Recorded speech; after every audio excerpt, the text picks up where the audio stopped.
turn to the point of our conversation today.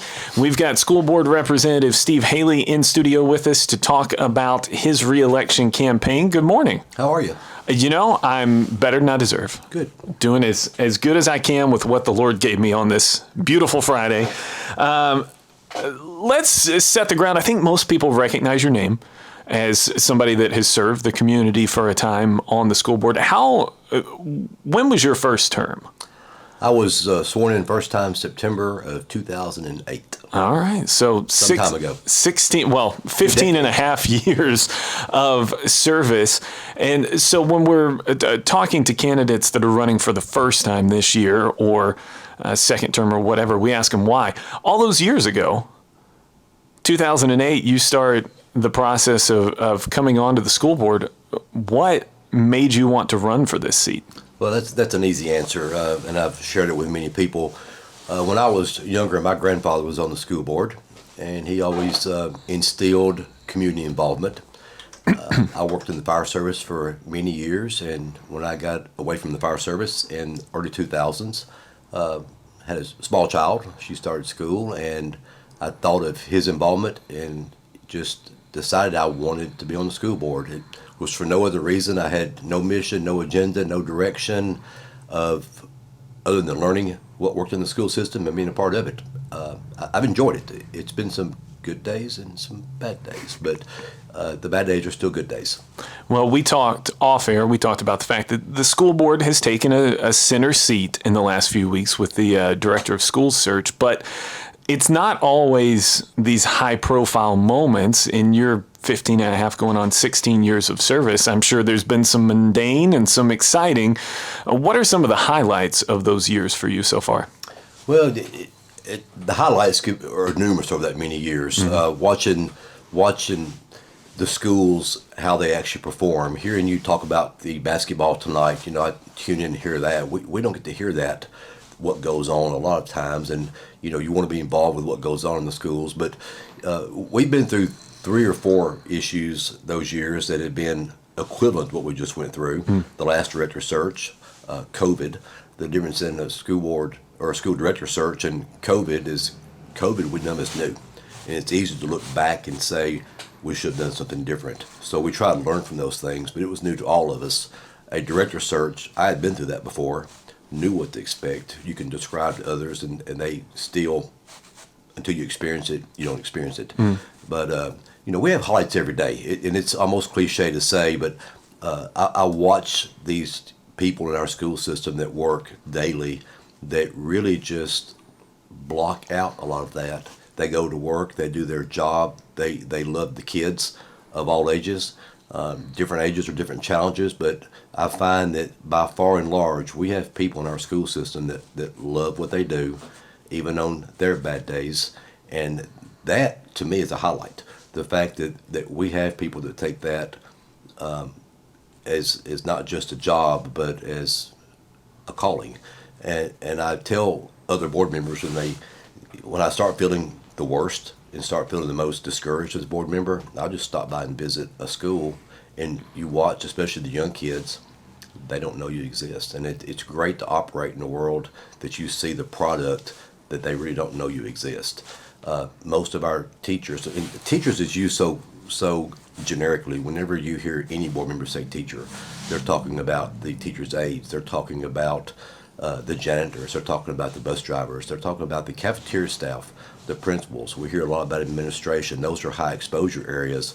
There's a lot that makes the school system operate, and it clicks every day. Even whenever we're going through a change, they continue to click every day and do their jobs. Sure. To me, that's a highlight. Yeah, and I like hearing the fact that you take time to go be in the schools and see what's going on. Do you hear a lot from teachers and administrators and everybody working in the school systems? Do they reach out to you because they know you're accessible? They do, and a lot of them, understandably, will reach out, and sometimes their first time will be a little bit nervous, and it is a situation for them where they don't want to necessarily rock a boat, but they want something to be heard. And whenever they know they can talk to you without walking into a board meeting saying, Jane Doe called me with this issue that is something that can be resolved pretty easily just by knowing. They want a place to sound off. And you can hear all of them, but when you start hearing the same thing from different ones in different buildings, then that's really more of an action item. Most of the time, they need to be heard, and it can be tiring during a search process, especially. But everyday operations, yes, we hear quite often, and I do like to hear from them because it gives me a good litmus test of what we're doing. Is it working in the school system? Yeah, I've got to think being able to cull all that down and distill it into, okay, these are issues. That's got to be something that takes a little bit of time to learn that skill. Well, today we have the perfect intersection of politics and education. If you weren't aware, there's early voting right now for the Republican primary and for school board here in Dickson County, and you can vote in Charlotte or at the library county offices in the former Food Lion building until February 27th. So that's up to next Tuesday. And then your next chance will be to vote during Election Day on March the 5th. And as we've talked about, school board obviously has risen to a level of prominence in the local community following the director of schools search. So people are engaging. We've had several interviews already with potential school board candidates, and you can check those out. Go on YouTube and search 1015 The Ride. You can find all of these interviews that we've had. This interview with school board member Steve Haley will be up shortly after the show. You know, that had to be something that was different this time around. The idea when you went through the process with Dr. Weeks several years ago, that was 2011 or 12, yeah. The idea of putting a camera in their face and loading those interviews on YouTube was unheard of. And so you fast forward 12 years, and that was almost expected this time around. They said it was different at first. They forget about it pretty quick. So yeah, they carry on the conversation the same way we are right now, which Mr. Haley, I wanted to ask you, as we were going into that last break, I kind of teased this, but you've 15 and a half going on 16 years of public service with the school board. What are some of the things, list off, if you will, some of the things that you've learned through that process? I know you were talking off air with me. You had former board members who kind of guided you along the way. And then you've just learned because you've been in the fire. So run down some of the things that you've learned over those years about being a school board member. Well, one thing that I should have learned was less talking and more listening. Now, I get it, as Kim was saying, on the soapbox sometimes, but communication is a big issue. I could take that in several directions, and you mentioned the politics and education. Mine went back to 1975 and Malfunction Junction with cars going different directions, all try and go to the same point, but in the middle they run over each other a lot of times. And it can be that way sometimes. So I learned that I can only do what I can do. I can do what a school board member's job is, and my job is to, I feel like as a senior member, is to share some of that type of approach with new board members and even candidates that are running. My phone's open to somebody running for the system. I don't pick who runs in other districts, but if they need input or information, I will share that. I will share that with somebody running in my district. I think it's one of the greatest things we have to be able to vote for that selection. But sharing information and communication, knowing what we can get done. I can work on policy, I can work on budget, I can work on a lot of issues, but I can't vote in the legislature. I can share my thoughts, but when I share that, we did a resolution just last night. When I share that, it's okay to have those conversations, but my focus is still working on what's my role, where do I fit in that position. And I think that's one of the biggest things that I've learned and try to share with other people. It's interesting that you mention the role that the school board has, and you mentioned the state legislature. One of the things that has caught the public eye in the last year or so is this third grade retention law. And I'm sure that you fielded phone calls about this issue in the last year or emails. But the reality is the Dickson County School Board has little to no power on this issue, correct? Actually, little to zero. Yeah. Yeah, probably more towards zero. But I think that overall, the way we name something, a retention law, is negative. And I sat through the leadership in Dixon County yesterday at the central office with the group that come in. That was a topic of discussion.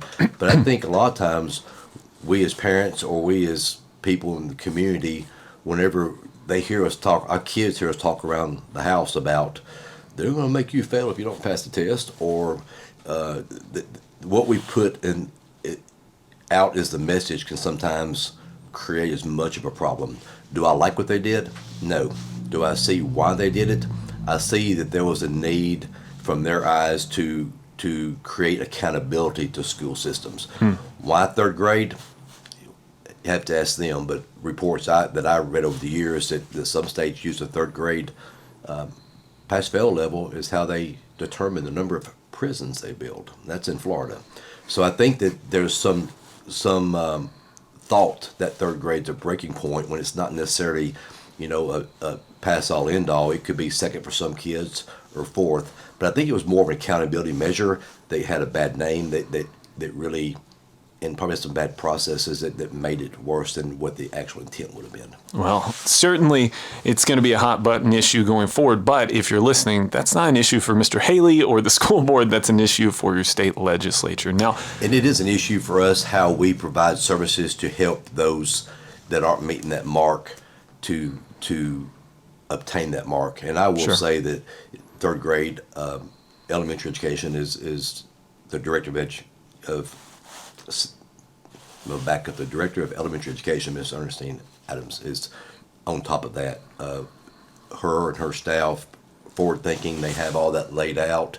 They have a great plan, and it worked in Dixon. So the people we have that take those challenges and move with them, they don't look back.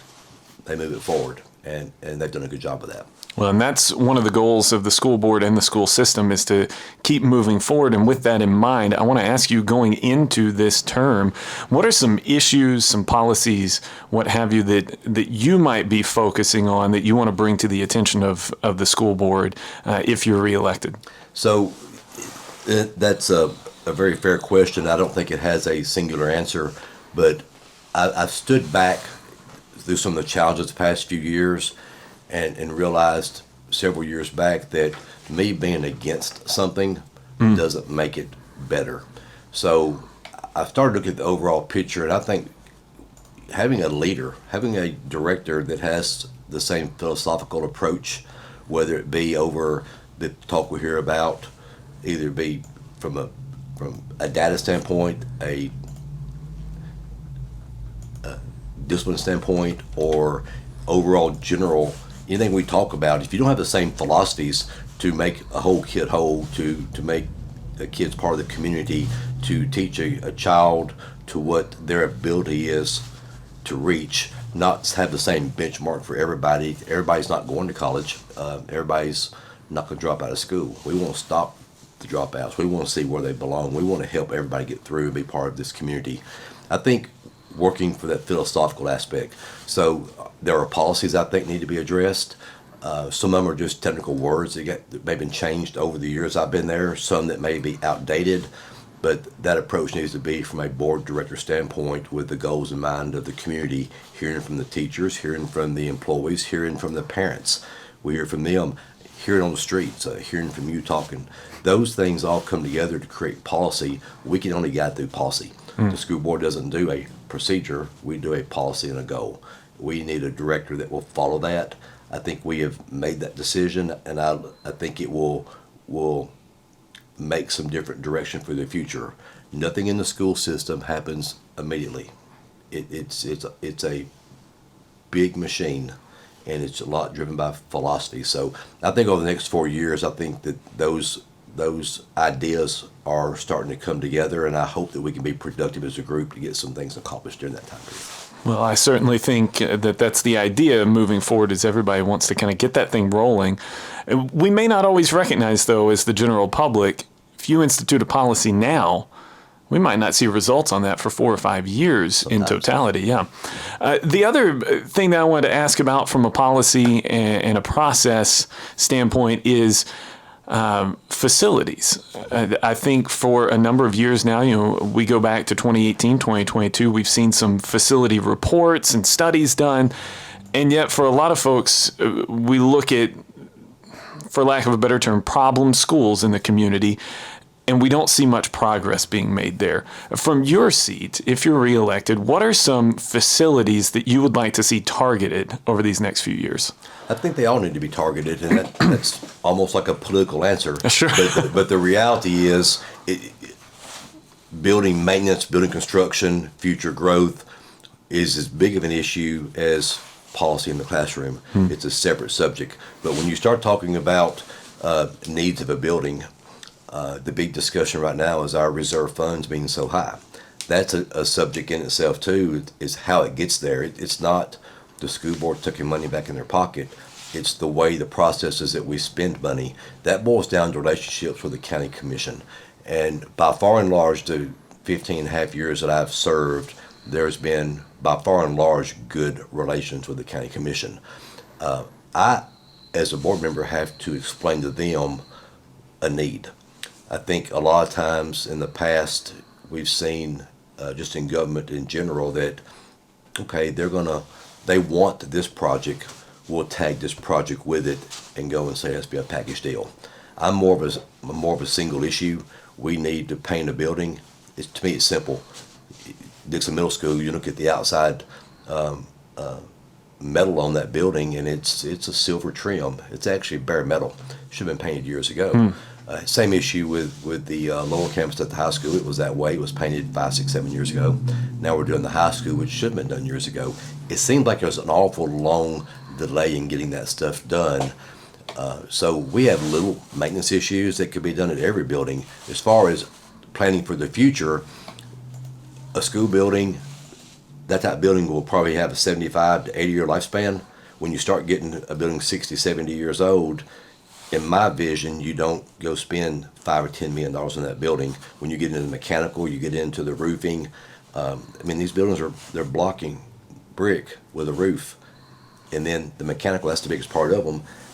It may be more cost effective to replace a building that's aging out as opposed to putting money into it to put a little here, a little there to make it look pretty. And I'm more of let's take our aging buildings where our population is not growing in the school population and replace aging buildings over a few year period, as opposed to trying to give everybody a little bit of something that kind of gets swallowed up in the first year. So the general maintenance will be a side, the capital outlay will be a different side too. Getting that message agreed upon by 6 board members to be agreed upon by 12 county commissioners at the right time in the intersection where there's money available, we can see that can be complicated sometimes. Sure. It boils down to presentation and being prepared to explain it. Is there a conversation to be had about the impact of the facilities on the overall education process? Simply meaning you take a building like Dixon Middle that has an entire wing that's not available for use for students. That clearly has an impact on the use of the facilities. Is that a conversation that needs to take place? Is that we're losing some educational capital because of facility issues? It is, and it's one that takes place, but I'm going to ask, you're speaking of the old Oakmont wing in the back? I think so, yeah. Yeah. So that doesn't affect the students because they don't use the building now. Right. They have, the years I've been there, we've used it for overflow when the middle school had different numbers. But I'm not saying that there's not people that use it. There's Sure. somebody watching or listening saying, we use that building. It's a by choice thing. I've made it very public, and I will say it again, that it's time for a bulldozer to cut right through that, put a new road through and take that whole left side off. It's a great place for a central office facility, which we are desperately needing. It could be used for so many more things. When you start tearing a building down at that age, you're talking about into the million. I won't say millions, but I'm going to guess upwards of $1 million because of asbestos, because of all the requirements to do that. So I think it's really been talked about more in a long-term planning. What can it be used for? We're using that building for administrative use. Our food services has probably one of the finest test kitchens you've ever seen in there. They don't take chicken nuggets and nuke them for lunch. They run their recipes through a test kitchen, and everything is, they use that for other services, like for if there's an event in the school they have to supply food for, they can use that test kitchen for that. So inside that old building is actually a very useful space. It's just beyond the useful life to make it for a student population. Right. All right. Well, with that, Mr. Steve Haley has been our guest. We're going to wind down and step into the second half of our program. But before we do that, I want to give you time to address the people that are going to the polls today, Monday and Tuesday, or on March the 5th, and make your personal case for being reelected to the Dickson County School Board. So my personal case is probably a little different than others. My grandfather told me years ago that people put him there, and he was to do the job that he thought they wanted to do. And when they didn't want him there any longer, that they would let him know. And I'm kind of going by that approach. 15 years, I've got a public record. I'll share it with anybody that doesn't know it. But I think what I've been for is what I'll continue to work for. It's vast. It can't be said in a comment. But the people can decide if it's time for me, if my time is up, or they want me to continue to serve. I have said it that this will be my last time to run, because it is time for someone to step in. But there comes a time to move on. I feel like I can be productive the next 4 years, more so than some years in the past. I think we have a board that has a good direction and a good philosophy, and I'd like to be a part of it. Well, with that, Mr. Haley, thank you for joining us, and we look forward to Election Day. Well, election days over the next few weeks, and we thank you for taking time with us. Thank you. I enjoyed the conversation.